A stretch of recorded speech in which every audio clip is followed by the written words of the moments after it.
আসসালামু আলাইকুম ওয়া রাহমাতুল্লাহি ওয়া বারাকাতুহু। মালদ্বীপ আহলুস সুন্নাহ জামাত থেকে আজকে বিশেষ আলোচনা হবে আমাদের আজিদ ভাই। দেখুন এদিকে বিশেষ করে প্রায় শুক্রবার অনেক সময় আমি এদিকে আসি, আমাকে উনি অনেক রিকোয়েস্ট করে, ওনার সাথে অনেক পরিচিত, অনেক আমার একটা সম্পর্ক দীর্ঘ অনেক সময়। আমি অনেক টাইমেই আমার টিকটকে, ইউটিউবে, ফেসবুক পেজে আমি আমার এই ইসলামী আলোচনা আপডেট দিই। উনি অনেক রিকোয়েস্ট করে, যার কারণে উনি এক বড় ভাই হিসাবে ওনার কথাগুলো রাখি। তাছাড়া ইসলামী দিনের আলোচনা আপনাদের সবাই, সকল মুসলমানের সবাই সমান অধিকার, যার কারণে আপনাদের মাঝে আমি শেয়ার করি বা আমার চ্যানেলের মাধ্যমে দিই। অবশ্যই সবাই শেয়ার করে দেবেন, সবাই দেখার সুযোগ করে দেবেন। আমরা পাপীদের বান্দা, আমরা যদি কিছু শিখতে পারি এটাই আমাদের আমল। সবাই ভালো থাকবেন, সুস্থ থাকবেন, সবাই ফলো থাকেন।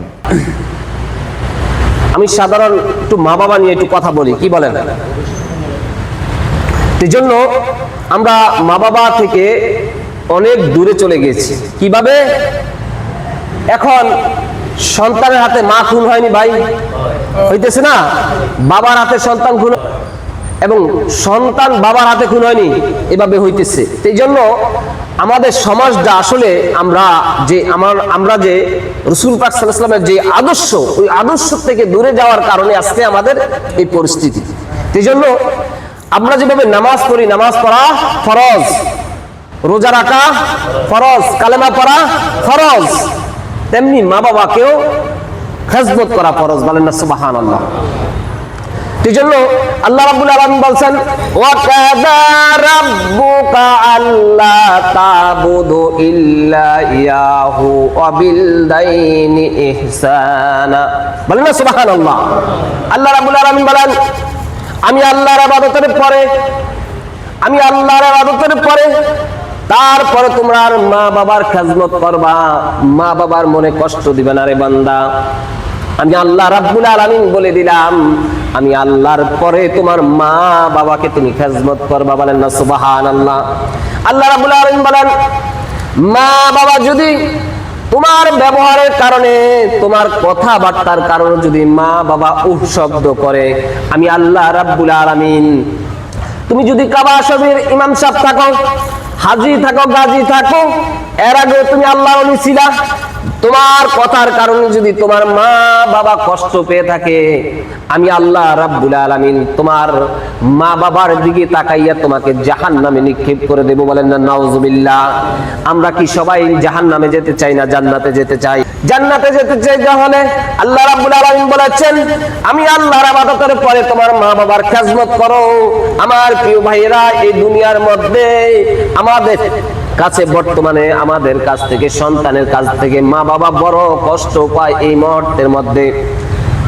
আমি হাদিস থেকে একটি কাহিনী বলতেছি। এক হাজী সাহেব, পারস্যের এক হাজী সাহেব কাবার চত্বরে প্রতি বছর হজ করতে যাইতো। ওখানে হজ করতে যাইয়া নাই, ওই হাজী সাহেব, প্রতি হাজী সাহেব হজে যাইয়া দেখতো ওই ল্যাংলা মানুষটাকে, অন্ধ মানুষটাকে কাবার চত্বরে দাঁড়াইয়া বসে বসে কাঁদতো। ওই হাজী সাহেব প্রতি হজের সময় যাইতো। একদিন জিজ্ঞাসা করে, আমি যতবারে হজে আসি এই অন্ধ মানুষটারে দেখি, এই ল্যাংলা মানুষটাকে দেখি, কারণটা কি? ল্যাংলা মানুষটা দাঁড়ায়া বসে বসে কেন কান্দে? আমি একটু জিজ্ঞাসা করি। বলেন না সুবহানাল্লাহ। দেখেন, আমার নবী মুহাম্মদ রাসূলুল্লাহ সাল্লাল্লাহু আলাইহি ওয়াসাল্লাম নামে আল্লাহ রাব্বুল আলামিন পারতো না উপর থেকে আমাদেরকে নিক্ষেপ করে দুনিয়ার মধ্যে পাঠাইতে পারতো, কিন্তু আল্লাহ, আমি এইভাবে কি করব? আমি অনেক দিন আমার স্ত্রীকে বুঝাইছি, মাকেও বুঝাইছি, আমি জঙ্গলার মধ্যে গাছ কাটতে যাই। হঠাৎ করে একদিন আমি যখন সারাদিন না খাইয়া সকালবেলা যাওয়ার টাইমে আমার স্ত্রীকে বলছিলাম, স্ত্রী আমার জন্য খাওয়া নিয়ে যাইও। আমার স্ত্রী খাওয়া নিয়ে যায় নাই। যখন আমি সন্ধ্যাবেলায় বাড়িতে ফিরলাম, বাড়িতে ফিরার পর আমি স্ত্রীর জিজ্ঞাসা করলাম, স্ত্রী কেন আমার জন্য খাওয়া নেও না? স্ত্রী আমার মাকে দেখায়া দিচ্ছে, মায়ের কারণে আমি আজকে ভাত রান্ধি নাই, এই জন্য পেটে অনেক খিদা। যাইয়া জিজ্ঞাসা করলাম, কেন? আমার মা কি করেছে? আজকে আপনার মা আমাকে অনেক গালাগালি করেছে। বলেন না নাউজুবিল্লাহ। আমাদের সমাজে আছে না এরকম বউ? এই সন্তান পেটের মধ্যে খিদা, স্ত্রীর কথা শুনে বলছে, মা কোথায়? কমা বাইরে দেখো ওইখানে শীতকাল, ওই সময়টা শীত ছিল, মা ওই আগুন পোয়াইতেছে। তখন সন্তান মাকে যাইয়া পিছন থেকে একটা লাথি মেরে আগুনের মধ্যে ফালাইয়া দিছে, বলেন না নাউজুবিল্লাহ। মা ছটফট করে ওই আগুনের ভিতরে পড়ে মারা গিয়েছে। ও হাজী সাহেব, আমি যখন আমার মা যখন মারা যায়, আমি তখন অবুঝ ছিলাম, আমার মাথায় কিছু কাজ করছে না।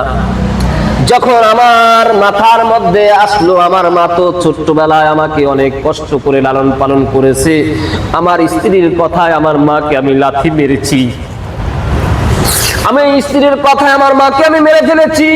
হাজী সাহেব, যখন আমার জ্ঞান ফিরল, তখন আমি বললাম যে আমি কি করলাম, এই পাও দিয়ে আমি লাথি মেরেছি, এই পাও আমি রাখবো না, আমার পাও আমি কেটে ফেললাম, হাত দিয়ে আমি মাকে দৌড়ানি দিয়েছি, হাত কেটে ফেললাম। তখন বুঝলাম যে এই চোখ দুইটা তো আমার অন্যায় করেছে, মায়ের উপর জুলুম করেছে, আমি চোখ দুইটাও তুলে ফেললাম।